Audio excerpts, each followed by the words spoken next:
Sa iba pang balita, masayang dinaluhan ng mga book lovers at authors ng libro ang ika-35 Manila International Book Fair sa Mall of Asia.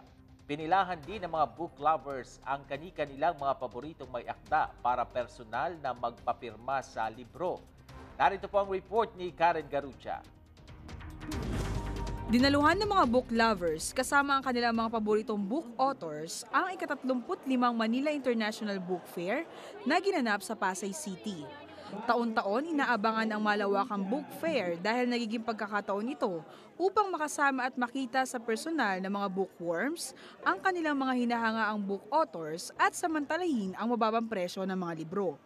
Isa ang kilalang announcer ng 702 DCAS radio station na si Miss Maloy Salumbiles sa mga author na may mahabang pila ng mga tigahanga na nagpapabook signing para sa kanyang librong The Best of Pro Tips. And every book launch, every MIBF is really very special. Kumbaga, sa aming mga authors, parang Pasko ito. We really look forward to September dahil parang kada September nanganganak kami ng panibagong libro. Gusto kong magsulat ng material that will give inspiration to people who are tired, people who are losing hope, and people who do not find the purpose in their work anymore. Gusto kong magsulat ng kahit may ikling articles lamang na kapag nabasa ng isang tao na medyo malungkot na siya sa kanyang trabaho, bigla siyang mabubuhayan uli ng loob. That is what Pro Tips is all about. It's giving inspiration to people and encouraging people at work to shine. Saan man silang kumpanya o saan man silang trabaho inilagay ng Panginoon. Dumalo rin sa book fair si 1999 Miss Universe First Runner-up Miriam Kimbao, kasama ang kanyang asawa na si R.D. Roberto, na kilalang author ng mga best-selling books tulad ng Real Men Are Pogi, How to Be Handsome in God's Eyes at Ang Pera na Hindi Bitin. Ito ay upang personal na ipakilala sa publiko ang kauna-unahang libro na isinulat ng beauty queen na pinamagatang He Can Catch You When You Fall, na naglalaman ng kanyang talambuhay mula sa pagsali niya sa mga pageants hanggang sa pagkakakilala niya sa Panginoon.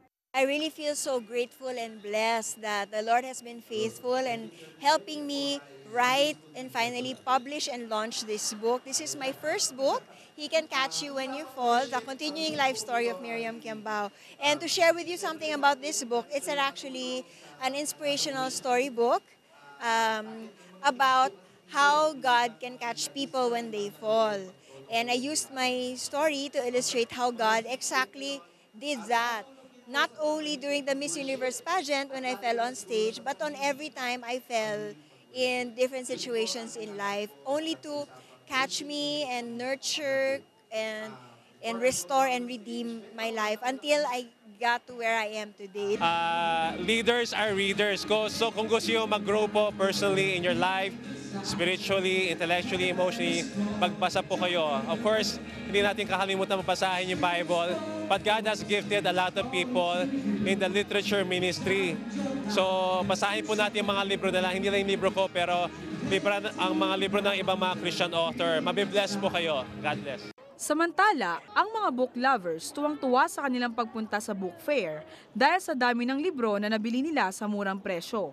Well, ito ay isang bagay na nagbibigay sa akin ng kagandahan, karunungan, katalinuhan.